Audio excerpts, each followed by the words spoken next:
Servus, Matthias here, and this is Single Track. Keith Laverty from Bainbridge Island is back, and this week we discuss his recent win at the fat-ass style Burt 55K.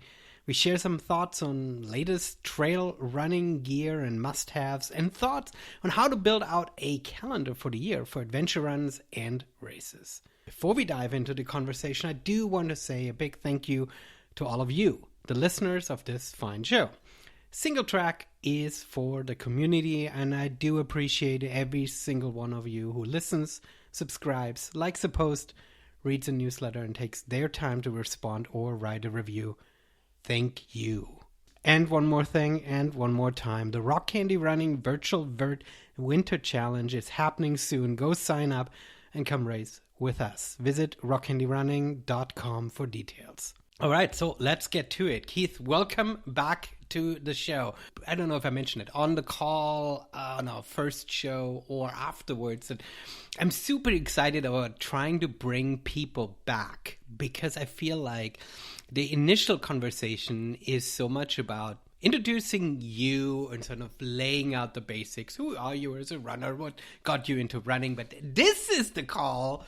This is the show where we can talk a little bit about your opinions, your thoughts, a little bit of a deeper level, which I'm very much looking forward. So, welcome and glad to have you back. Awesome. Yeah, I appreciate it. And thank you for having me back on the show.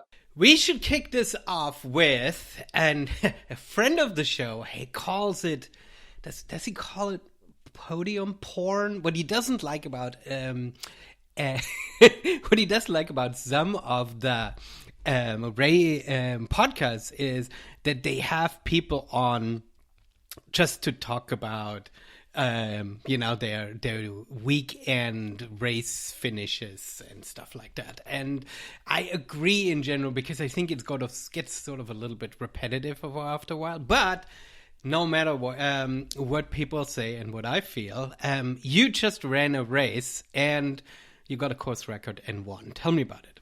Yeah. I want to bring that up anyway. So this was an unofficial kind of fat ass style event, and so this is called the Burt 100 mile, 110K, and then 55K.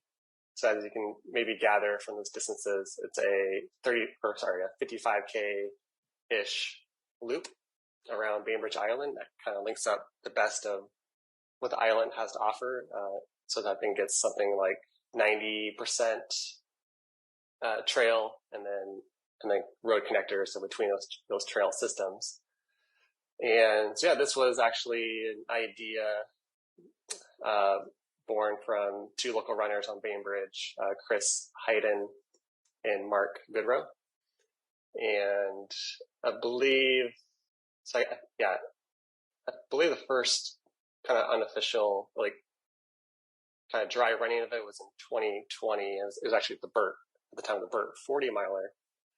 So I think it was the 2020 and the pandemic. So I assume it was probably an influence of that, of everything getting canceled. But, so I don't know, the true origin story of how they thought of it, but, basically I think just to showcase what the island has to offer and getting the community together. The 2020 is like a 40-mile route. And then the following year, I think decided to obviously expand it and offer a 100 miler. So which is, three laps of the 55K. So last year was kind of the beta year for that. And then this past weekend was kind of the second beta year. So I've got so many questions. Question number one is 100 miler fat ass style. I mean, the true origin or the true spirit of the fat ass is that you're sort of self-sufficient and you don't really have aid stations, and if they are very minimal and just provide water. How does Burt do that? Because you'd think for 100 miler you need a little bit more support. Right. So this year it's still pretty laid back. So there's kind of like 2 or 3 aid stations, but like one when you come back on, so you kind of doubles as a second stop on the way back. But there was just like one aid station. It was just like the stuff was just in the back of someone's car, and just unlocked. So you just had to find the right, like the silver Volvo, and just rummage in the back. Yeah. Ah, that's amazing. Okay, so there weren't even volunteers there. It was just like, here's a car with a trunk full of supplies, and good luck finding the car. Yeah, yeah. There were volunteers. Like several people gathered. Some snacks and sodas and all the classic aid station fare. And there were actually people it was marked, pretty well marked as well. So that also took a lot of volunteers as well to mark and sweep the course. But still, yeah, pretty much like, even like for the route itself, it's like, you're on your own. To get lost, it's like your responsibility. And, here's the course profile, so make sure you know the course. But again, it's like 2 years in a row now we've had, for whatever reason, people not wanting this to happen, and a few markers getting taken down or tampered with. So how many people ran the 100-miler? Or how many people in total came out ish? 2 entrants in the 100-miler, one in the 110K who ended up he was one of the race directors and he decided not to run it. And then there's 10 to 14 runners in the 55K. And then for this year, there are actually no finishers in the 100-mile. So, almost in Barkham style, I guess you don't want to say like the Burt won this year's event, but nice. Yeah, and last year there was actually 4 finishers in the 100-miler. I think participation numbers definitely helped, like just knowing there are other people out there kind of pushing each other. I think that probably motivated them to keep going and at least having that shared camaraderie out there, that they weren't alone in the middle of the night. Yeah, no, I hear you there. So, I looked at the map on your Strava profile, and I've driven several times over Bainbridge, from the ferry over to the peninsula and stuff. I know the area somewhat, but when I look at the map, I never can envision that there is so much trail. Like when I see the map, it just looks like there's a lot of road running. So you're saying that it is mainly trail. How explain the course a little bit, like the feel of the course, and how does this work? Because I couldn't envision here, like in Olympia, in comparison to put a course of this distance together, and I could connect city parks, but then it would be like 20% trail, or perhaps even less than that. So how does it work in Bainbridge? Yeah, I guess it's not relatively super known that for having a bunch of trails. I remember before I even moved to Bainbridge, I'd actually found this article online from the American Trail Running Association about like Trail Town of the Week, Bainbridge Island, Washington. I was like, what? I had no idea. But there's kind of the 3, I consider like 3 major hubs of trails, like the 2 biggest being the Grand Forest and then Gasm Lake. So those 2 places alone have tons of trail options. Plenty of rolling hills too. Bainbridge is by far not flat at all. So that's one of the challenges. If you're training for a road flat marathon, you're very limited on where to go for that kind of training. So yeah, Grand Forest, Gasm Lake, and then on the south end there's kind of Fort Ward Park, and then besides those 3 places, there's just it almost feels like this endless number of like little connectors that you don't think it's going to go anywhere, but then there's these nice sections of trail that keep connecting to another connector or another trail. And then, I think there's also like a pretty good community of people, we have a friend, Burt, who's been on the island since the 60s, I think, or 70s. And he's helped create and build more trails on the island too. And I know there's like several projects in place to like expand and make more trails. And obviously some of that depends on, getting approval from private landowners and easements and whatnot to allow them to go through some of their property. So even this year's course, I ran on a new section of trail I'd never been on before, because the private landowner, allowed it, and we're all on board on having the course kind of go through their property. We're both on the Seattle Mountain Running Group Facebook page, and there was a conversation last week around permitting and making sort of unofficial races official, and at what point is it just a group of friends who run, and at what point do you feel like you need to officially get a permit from the landowner? And I'm curious how the race directors for the Burt handled that. Was it something where they treated it like a group of friends meeting, and people, I mean, you had the course flag, but giving the big route on the island, was it like, how did they handle that? And I'm not trying to out them here in any way, or I'm trying to start a thing. I'm just curious, as somebody who gets permits and stuff, how people do go about it. I'll have to make some assumptions on their behalf, I'm sure here, but I think they did a good job of kind of getting the best of both worlds. Of like, it definitely had this feel of a fat ass of like just a group of friends getting together to run this route, and no results or anything. You just like, hey, go ahead and start by this random tree here in the park, and enjoy the day. Off we go. But I think they did do their due diligence on getting the necessary permits and communications handled through both the private landowners as well as like the parks and the rec. This we had several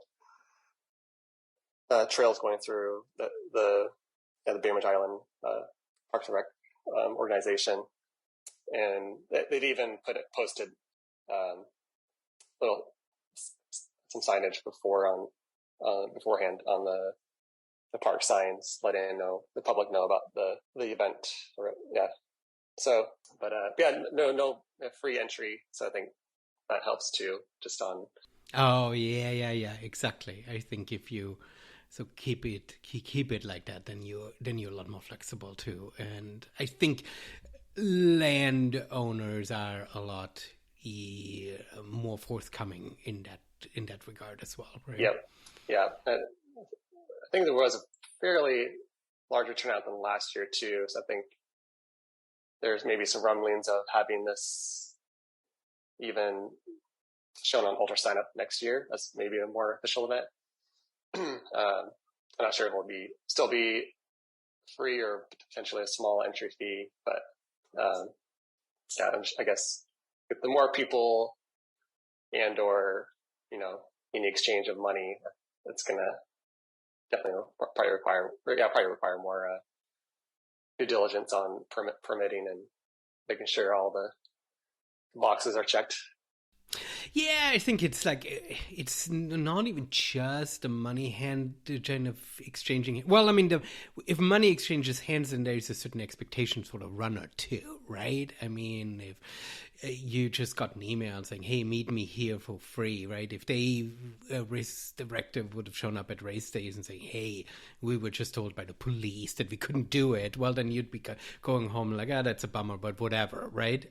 But if you paid an entry fee and you expect a t-shirt, well, then you expect as a runner that all of these things are sort of checked off too. So I think there's the expectation from a runner once you pay for something, but I also think that once you market something, that's when you want things to be sort of official. And by market, I mean, like, have a website, have a Facebook. As you mentioned, be an ultra sign up about it, right? And so, yeah.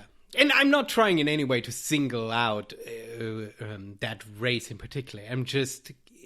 It's fascinating, these type of conversations, because, and this is now literally the third podcast in a row that I'm bringing this up, that if you go to the far extreme, and you put up a race where you're purposely trying to draw people from the outside, potentially as a tourism generator, then you go to Europe and you've got tourism regions actually giving the race director money and saying, hey, you should be putting this race on, right? As opposed to the other way around, with the way it is over here, where if you are trying to put on a race on national forest land, then they will require a document that you're submitting after the race that shows exactly the revenue generated, and they will expect a percentage of your gross sales. So if you sold T-shirts that say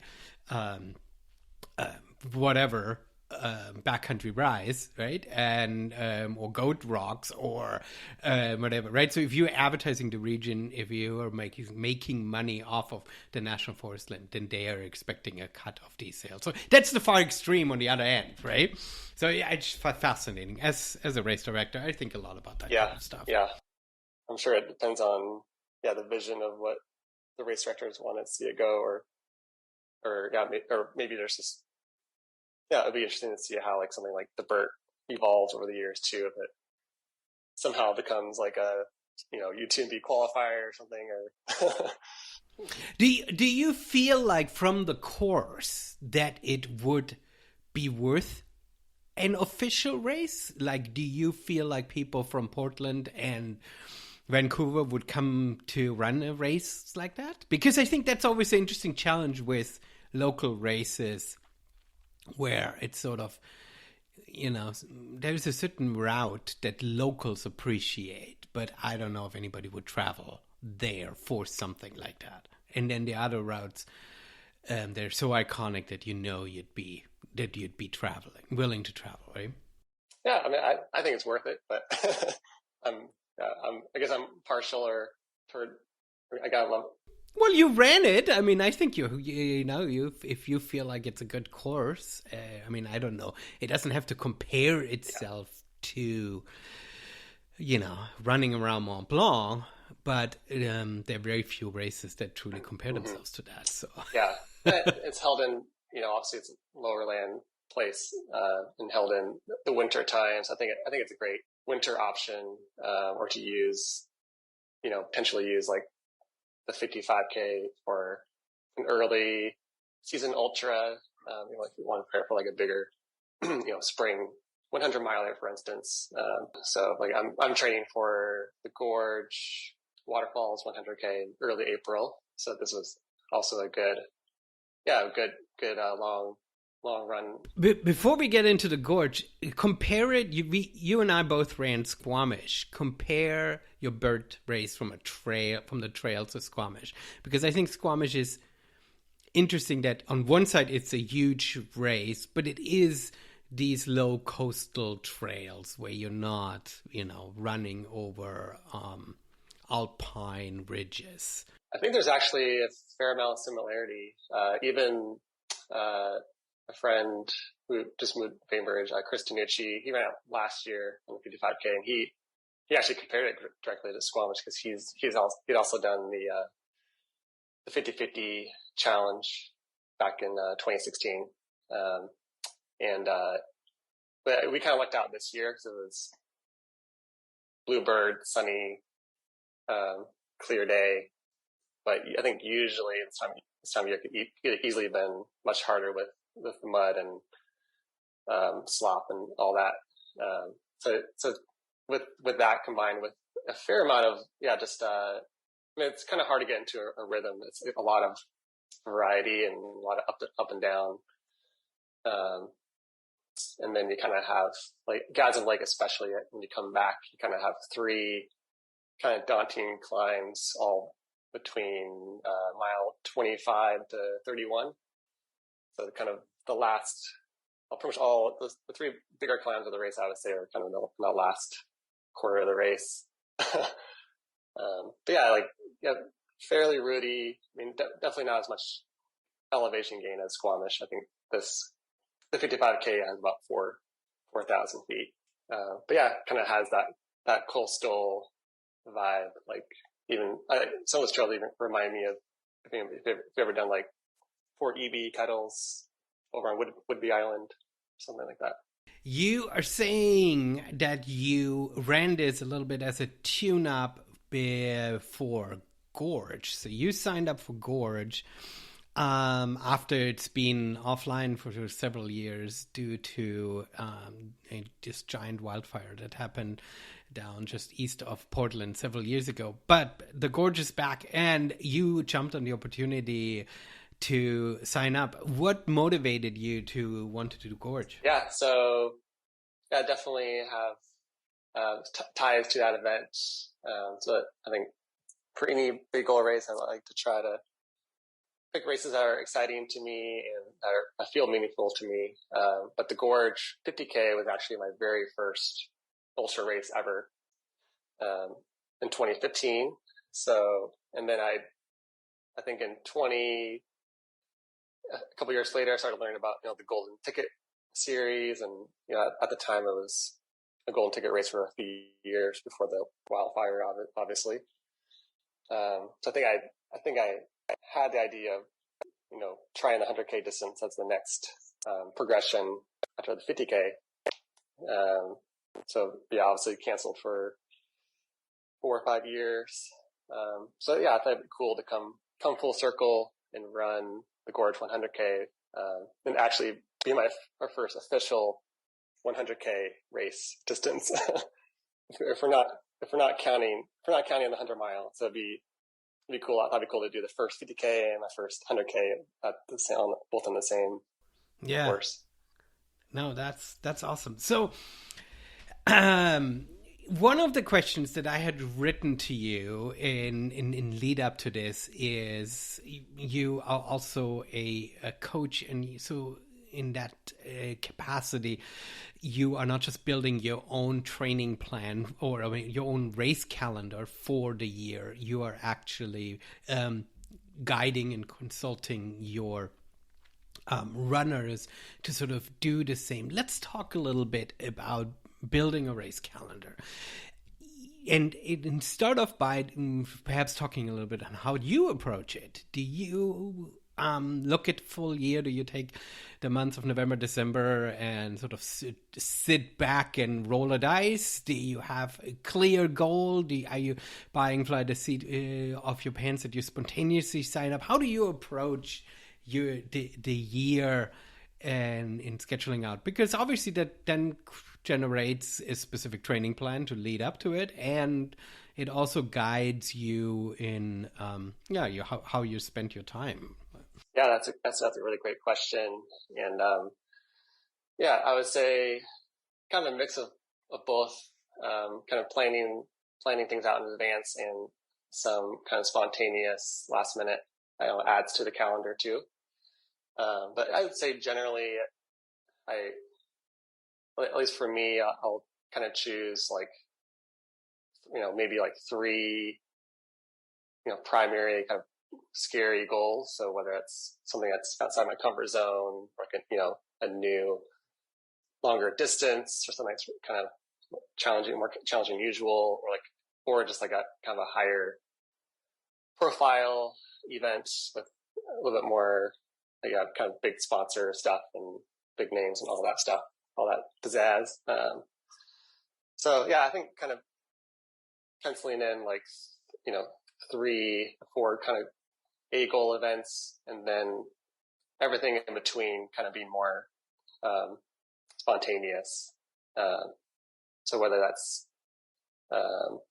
even throwing in an FKT attempt, if you have a few of those on your list, including I guess I also like to have a mix of not only the bigger events, but also supporting the more local and grassroots events. And then also, keeping in mind to like build in those down periods too. So I think just for longevity in the sport. So for me, I like to have kind of like 2 weeks of downtime after a big goal event, or sometimes even just like a month if it's just one other, unforeseen life circumstances or wildfires, or even when new, like the Gorge 100K wasn't really, for instance, wasn't even my original schedule. I actually had Black Canyon on the docket. But because December was crazy with dad life in December, and the whole family getting sick and whatnot, I decided to pull my entry for that, and then all of a sudden they announced the Gorge. So, basically I've learned that anytime as much as you try to plan a race schedule in advance, it's very rarely does it actually pan out the way you intended. It is tough, especially if you are not just trying to do it from a adventure point of view, but you're really trying to perform. Then you don't want to waste your entry fees and just show up half-assed. You want to be there at the right time, and so already weeks in advance if you're going to reach that goal or not. And especially if these races are really pushing the limit, right? I mean, I think we all can comfortably, as ultra runners, we all can comfortably sign up for a half marathon, or even 50K is something that we can reasonably spin out. But if for anything that pushes us, then you really need to fully prepare for it.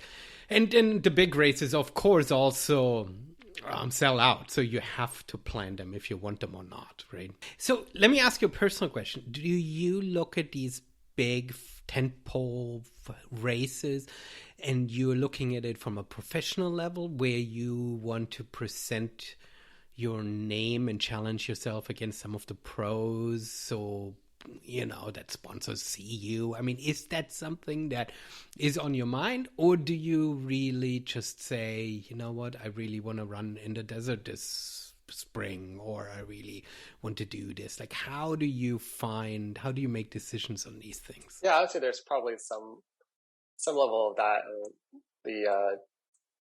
I'm definitely not a professional runner by any means, or like that kind of level of being like a full-time runner. But I like the idea of just kind of, I like to see how I kind of stack up too against some of those guys, and the idea of trying to see how much I can challenge people on that level. But at the end of the day too, just not getting, controlling what I can control, not getting too caught up on the external factors like the entrance lists, or just focus on my race too, right? My own race, and then seeing what naturally unfolds if I can put together a good day. But it's exciting to me if I can, kind of knock on the door of challenging maybe some of those bigger names, or maybe trying to get on the podium on something like a big race, like golden ticket race or whatnot. Do you look at entry requirements for the top races, Western States and UTMB, and see that you do races that qualify you for that, so you can put your hat in the ring, or is that something that's not on your radar? I would say so. Probably right now in my career, I would say probably more so for like an event like Western States, because I just kind of a bucket list race.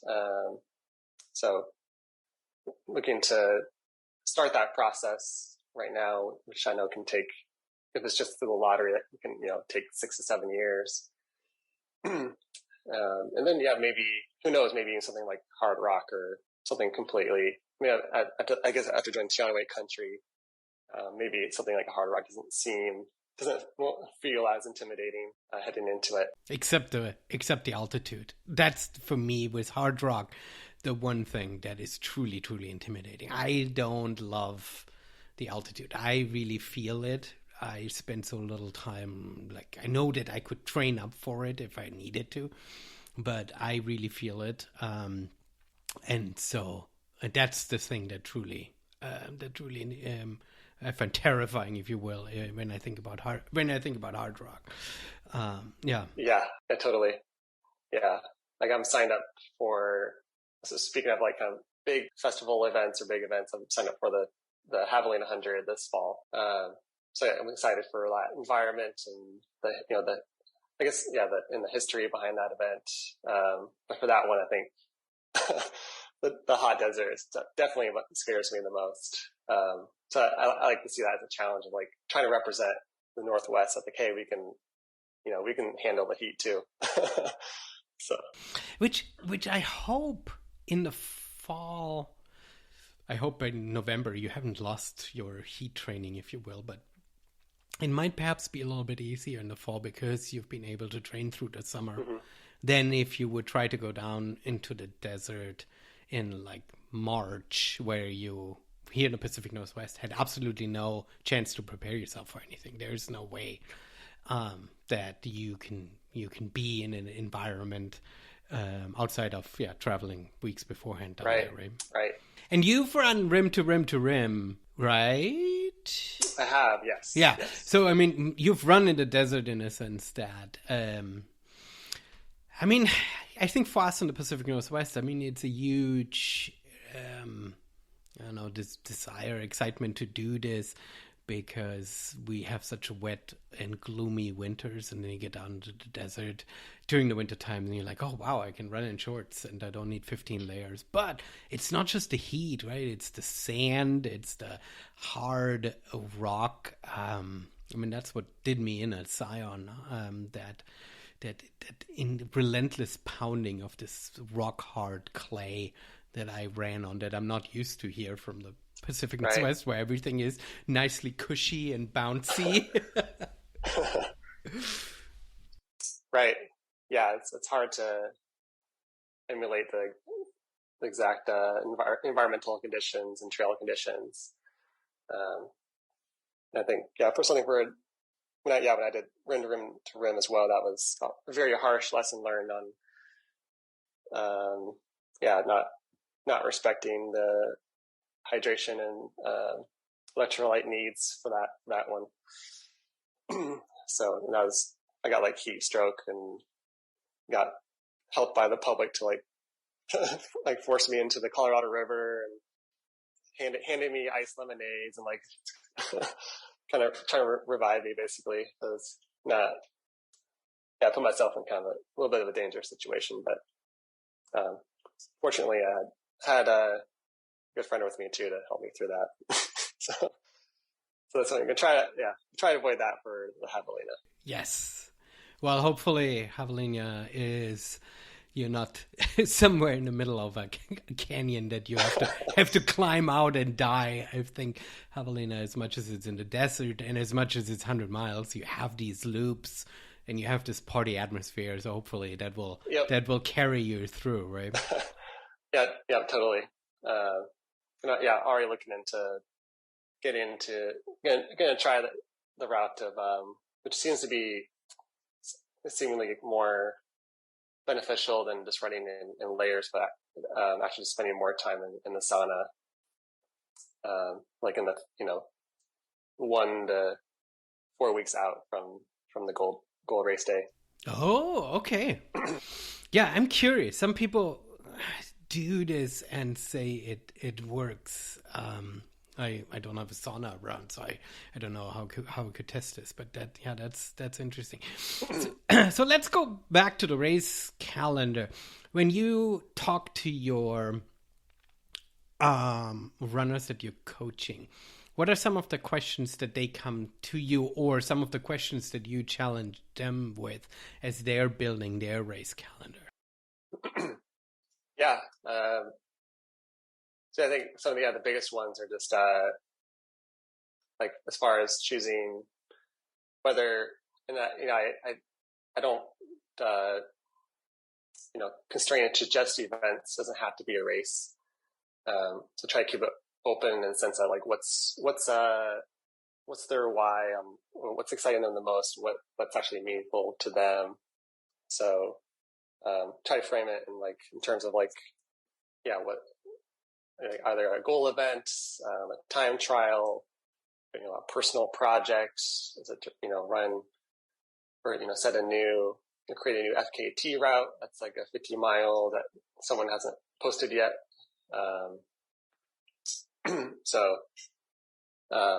Even just goals of what are their any process goals that they want to improve upon. Yeah, I think you framing it much better than I did. I call it race calendar because that's what I've written down in my notes. Yes, I mean, I'm somebody who is the first to say you shouldn't be anchoring your entire running focus just around races. And here I'm calling it race calendar. Yes, it's goals. It's what do you want to achieve? What do you want to see? Mm-hmm. What do you want to experience? I think that's a great.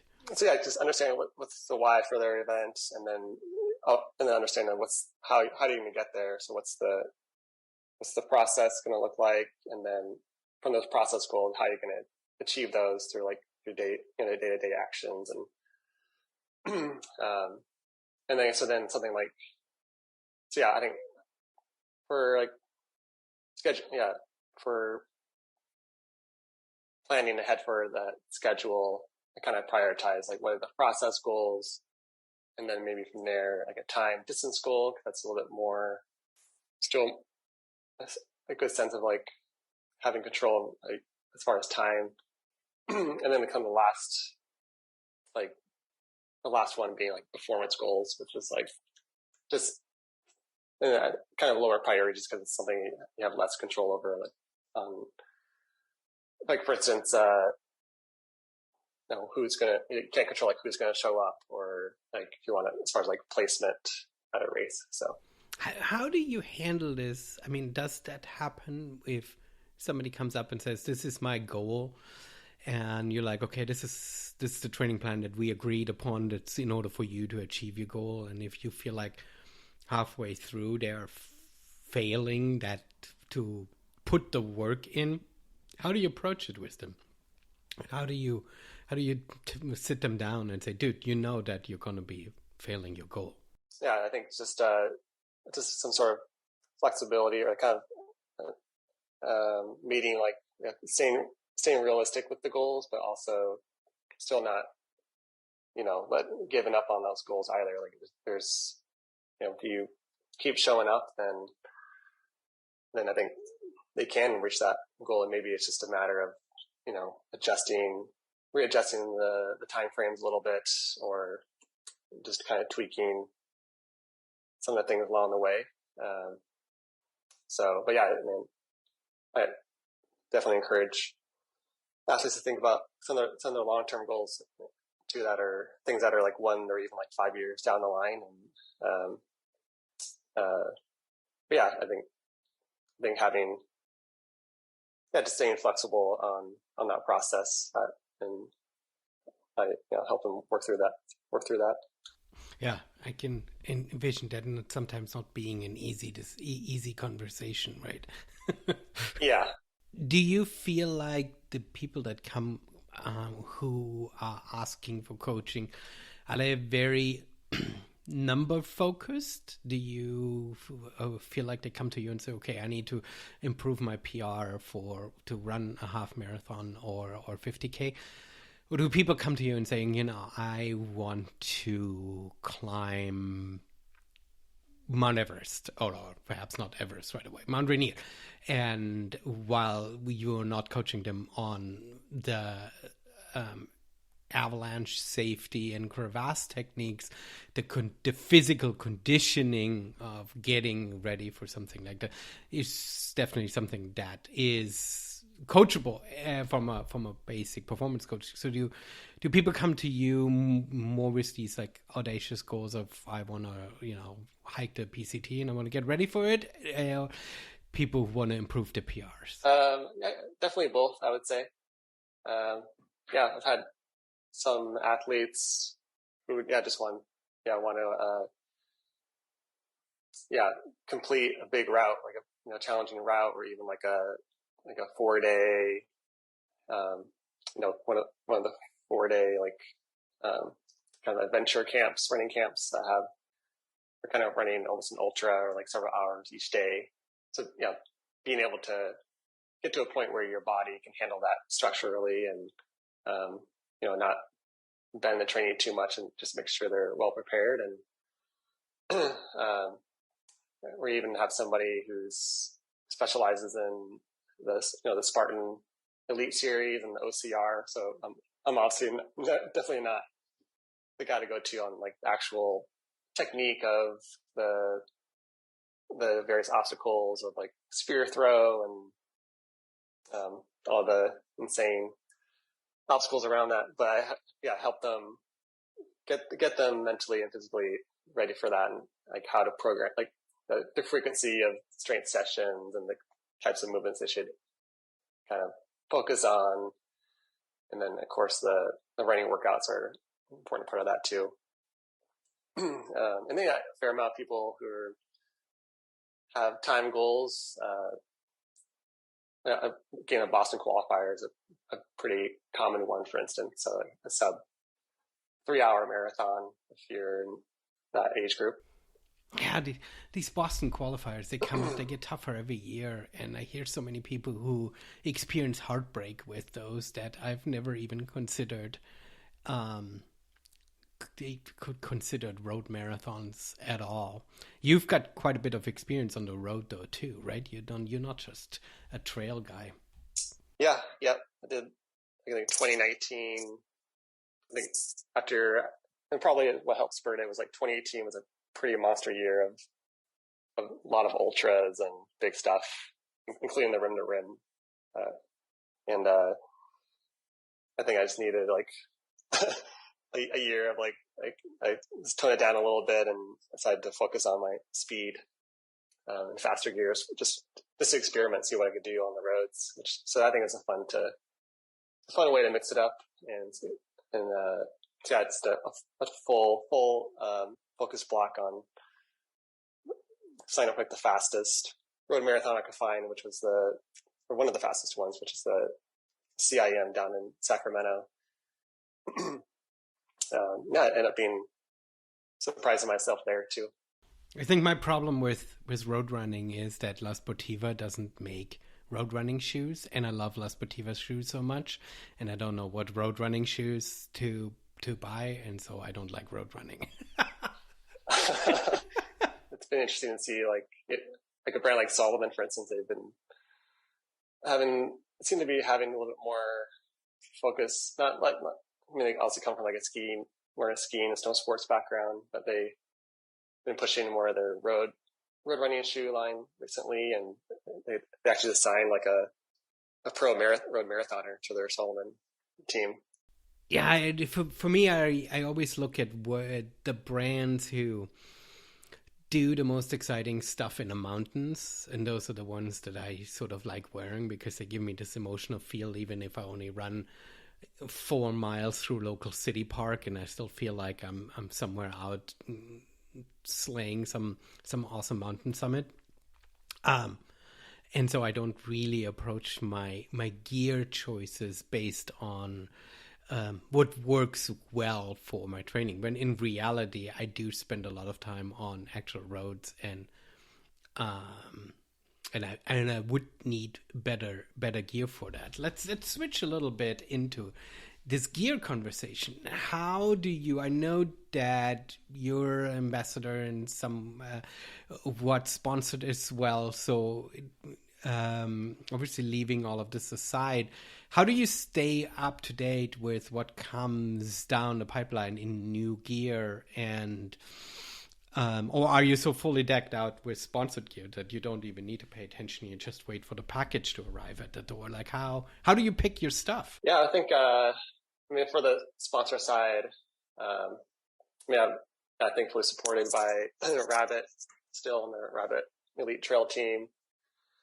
So I think on the apparel side, Yeah, they have just a amazing product, in my opinion, and pretty innovative. And the materials they're using too, like things that might surprise you, or kind of, yeah. I feel like they take chances too on trying out new materials to weave into their clothing and their racing gear. And then, yeah, supported by the Poles Running shop. Yeah, I would say, as far as like staying up on gear though, yeah, probably just a combination of just looking at, yeah, using like ironfar.com. They do a great job of, it's obviously with trail and mountain gear, like the top, kind of breaking it down with like top, shoes and socks, and even like getting like shorts and shirts for the entire year, really breaking it down. And then on the gear, more tech side, like something like DC Rainmaker does a really good job on, very in-depth reviews on watches and more of that technology side of things. What's your favorite gear item? What's the things, not one, but what are some of the things that make you smile every time you use them when you go on a run? What's your go-to stuff? I think more recently, especially with last year when I did a few kind of FKT attempts in the Olympics and things that were a little bit more remote, I've definitely been a huge fan of the Salomon XA filter cap. So just super simple system, or even the Katadin one as well. Very similar. You can just scoop up water in the river, screw the lid back on, and keep going. I feel like it's just a really efficient way of staying hydrated, and I think that's a great one. I love that you bring that up, because I think, no, I'm serious, because that's, I think, one thing that we don't really think about, but that's sort of an innovation that has come up in the last few years, because I don't know, 5-10 years ago or so, filtering water was always such a chore. And if you're a hiker and you just fill up once every 2 to 4 hours, and you get to a stream, and then you have the time to sit there and wait for things to drip through while you are airing out your shoes or whatever, then it's fine. But for trail runners, that obviously doesn't work. You want to be faster, and to have this sort of built into a soft flask is absolutely brilliant and essential, right? Totally, yeah, 100% agreed. And it's such a no-brainer. It's lightweight, and it's really a required piece of gear every time you're out. So yeah, we'll link some of those solutions in the show notes for people who are looking into, as we are still here in the winter time. We don't really need to think about those, but summer is coming, and our backcountry adventures are beckoning us. So we'll definitely need one of those now in our gear. Another piece of tech, that one that came to mind, that's not like 100% accessible yet, just because of the price tag, but obviously the importance of having like a satellite device is huge for a top one for safety and remote mountain adventures. But now like Garmin has like their new one, the Garmin Phoenix 7, or maybe it's that one, like the 945, Forerunner 945 or what, LTE, but it's like having a satellite or search and rescue call like from your watch, rather than having like a separate inReach. So I think that's pretty cool too. Interesting. Yeah, I mean, I know good Garmin's are fairly pricey, but if something like that is built into the watch, then you need one device less and to carry around with you. I've been on adventures where people have had their inReaches and have used inReach to the point that I've even used their inReach to send a message to my wife, because I don't have one. So yeah, I agree that these are essential. So if those things start moving down to the watch, that's exciting. I guess it makes sense since it's coming from the same company, and they're just able to consolidate their actual like tech into smaller and smaller devices. As long as the watch by itself then is not so clunky, because if you use the watch every single day, and people generally don't have multiple watches, right, and you don't want on every 6 mile training run have a giant clunker on your arm, so it does have to be something. Yeah, because the InReach you would only use, every couple of weeks or so during the summer, to the point that you probably could even cancel your subscription in the wintertime when it comes down to it, right? But if that's built into the watch, that's truly something new that I haven't even heard about it. I like it. I think that was one of the complaints of the newer watch. One of the newer Garmin watches is just like it's just still a little heavy, a little clunky. But I could see maybe 5 or 10 years down the road, maybe being even more lightweight. And who knows, maybe other companies like Coros or maybe Sunto might try to do something similar too. Yeah, I'm curious. Coros has done so much in carving itself a market, a segment, and rightfully so. I mean, they've been very consistent in delivering a good product. That would be sort of the next level. The question is, Garmin has been doing these kind of satellite communications, through boating and stuff for so many years that they have a huge head start in that regard. So, I don't even know from a global product maker how you can even enter this market, which I guess we don't have to solve here, but that's not our it's not our game to solve. But that is sort of the obvious next level for sure. Yeah, I'd say maybe one risk I just thought of is like if people are able to have the search and rescue help on these FKT attempts, and as they maybe, I don't know, maybe it could be a sense of like taking more risk, maybe, and maybe we're like just kind of relying too much on the watch itself, and then therefore, having more and more instances of like using up the local resources or the search and rescue resources. Yeah. That's a big issue in Europe where the Alps are fully established, and people are going out, and I see the big sort of hiking and mountain clubs every year to send out warnings to say you don't push yourself to the limit and then just press a button and call the helicopter to get you down, right? As much as helicopters fly, this is not the way you're supposed to be approaching your adventures out, right? And over here, Mount Rainier is a huge playground, but it doesn't have its own helicopter search and rescue. It has to bring the army in to help with rescues. It's a completely different beast, but it's definitely something that you shouldn't play with lightly. Mainly because there aren't too many helicopters, so you don't want to play that. You don't want to play that risk. So those are two good products that you mentioned. Both of them sort of fit into the category of safety. In terms of performance, what's the latest shoe that you're wearing, especially on trails? Yeah, that's a good question too. Lately, still been. I used to be tied with Brooks and used to test products for them as well, and just being that they're a local Seattle company, and then some of the people who work there, so it's still kind of rocking the Brooks, and I've been a fan of the Catamount, which is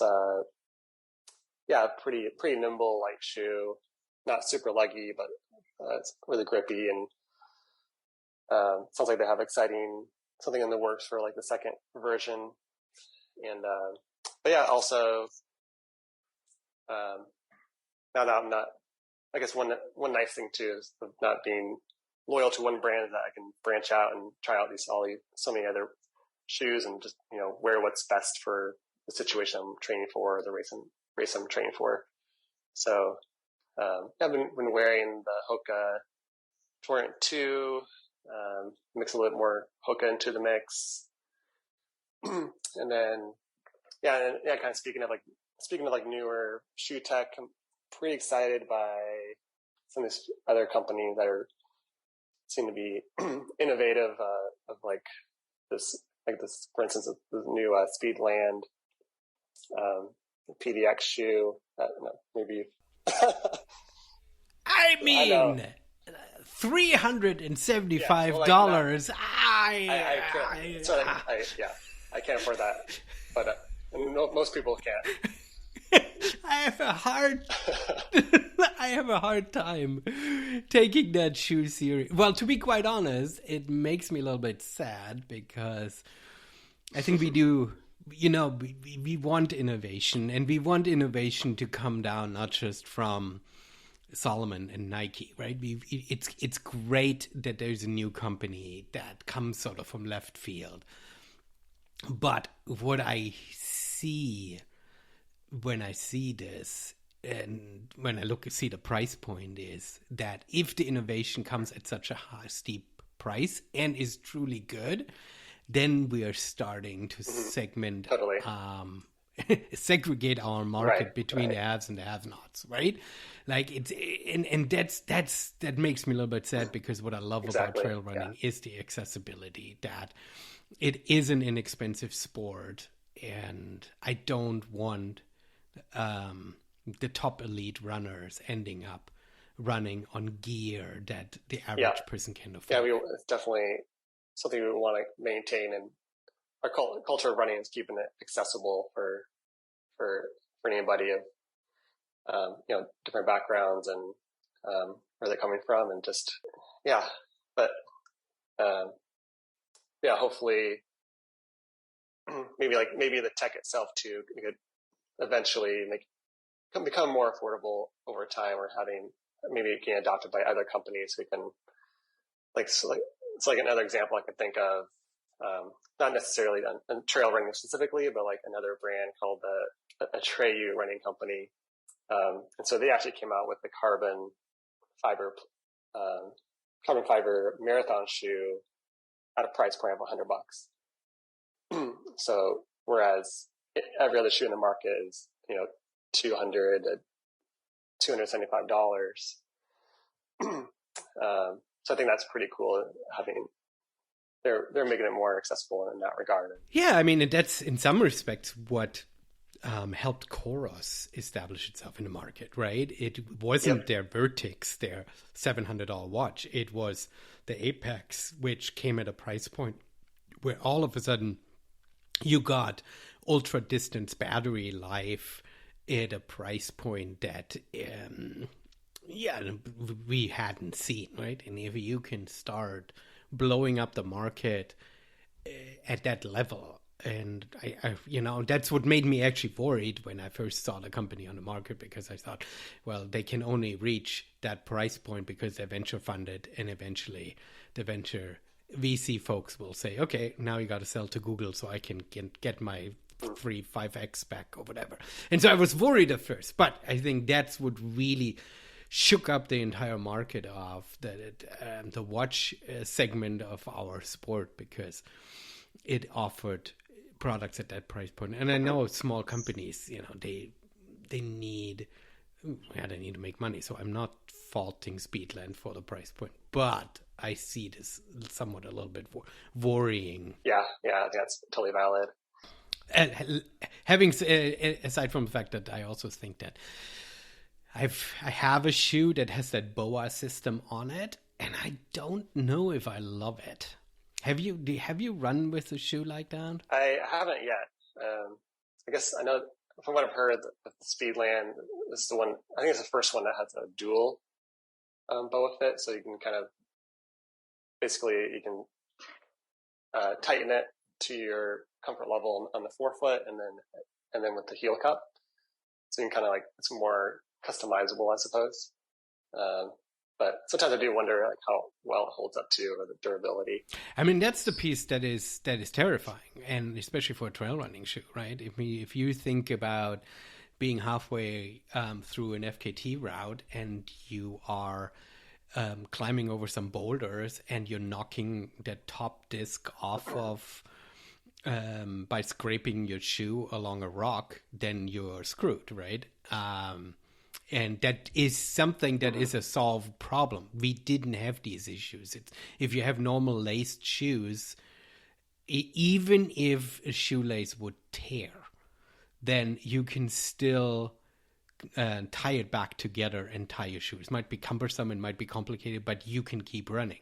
But if that BOA disc completely falls off because it scrapes on a rock, right, you're screwed. And so I'm a little bit curious that this system finds itself under, for road running shoes. I totally get it. I can see that it makes sense, but for trail running shoes, I don't quite see how that issue can be addressed in a way. I think I would never run with a shoe like that, where I would be either, I would never do a long FKT attempt in a shoe that has a BOA system. Yeah, I think Adidas and Speedland and I think Under Armour maybe. But yeah, I guess we'll see how they hold up over time. It feels a little gimmicky. I know that there's some snowboard shoes that are that, and what's great about it is that it ties very easy, and La Sportiva has a shoe with the BOA system, and the tying is very nice, and the untying is superb. You just press the button and it unlocks itself, and everything's immediately loose, right? So it gives you this really great immediate gratification of like, oh wow, this is really cool. But once you're on the trail, I don't know. I'm worried that those things don't happen. Yeah, maybe there could be like some sort of kind of a backup lacing system too. Yeah, I don't know. No. We're not product designers. We don't have to solve that. We don't have to solve that problem. I guess with the Speedline shoe too, I guess you can like remove the carbon plate too, so you can I guess if you're on like a section of trail or forest trail that was more runnable, you could throw that in, and then if you're on a more technical section, you maybe take those out. Do you feel that carbon plate? I don't have a lot of knowledge about it. Is that supposed to? It's not meant to be a rock plate, so it's not protecting your feet from sharp rocks. It's meant to help you run faster. Is that it in terms of more bounciness? Yeah, I think it's kind of meant to improve your running your kind of efficiency and running economy. And so it's definitely kind of been proven more beneficial, applicable for like on the roads and even like just uphill running. But you have to be proven out on a trail since you're taking more like lateral side steps and navigating over rocks and whatnot. So that's not it just doesn't apply. Mm-hmm. It's just not going to work with that technology. Mm-hmm. Interesting. I like it. I learned a lot. I liked it. I think we'll link some of these products in the show notes below for people to check out.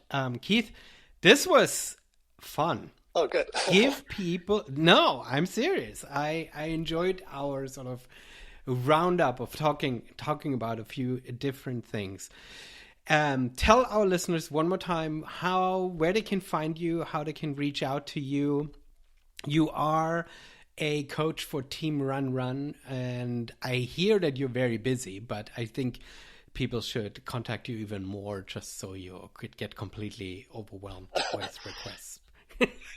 Yeah, still encourage people to reach out, and they can email me or Keith@teamrunrun.com or just over Instagram at trail_lightning, or direct message me there too. Perfect. Awesome. We'll have those links in the show notes as well. Keith, so you are, final thoughts, you are getting ready for Gorge. Gorge is April? when it's scored? Yeah, first weekend of April. First weekend of April. So, as much as you just ran a 55K, that was very much tune-up. So you are digging deep into preparing for that? Yeah, yep. Heading into, kind of some peak volume. Probably need to get in a little more elevation gain here soon. And I think there's a deceivingly pretty tough course down there and pretty rocky too. And I'm excited for it. Yeah, it will be exciting. I'm curious how the race is going to be reborn with the new race directors, with the new focus on everything, and just in general, right? I mean, this was sort of one of Pacific Northwest's biggest and most beloved races, and having it sort of being torn out of our hearts through the wildfire, right? It is exciting for it to be back. So I think the atmosphere is going to be thrilling. Yeah, to be back on these trails. Mm-hmm. Yeah. New race directors with a collaboration between Daybreak Racing and Free Trails and Dylan Bowman, and it looks like a new start to finish location. And then I'll be curious to see how the course is looking too. I think it's been pretty serious few years of trail work required to get it back up and running up down there. And well, perfect. It's such a great location for an early season race, that because it's Portland area, the gorge is, I mean, you could get a potential absolutely crazy gross weather window, but in general it's not going to be winter, right? It's not going to be a foot of snow, right? So it will have to, from a preparation stuff, will have a little bit more consistency of what to expect. So that's good. Yeah. If anybody hasn't run it, I'd highly recommend it. Just the whole area down there. Even on the Washington side, there's just so many great trails and mountains to explore just off the gorge. Fantastic. Keith, good luck to you at the gorge, and thank you again for coming on the show. Cool. I appreciate you having me. Thank you so much.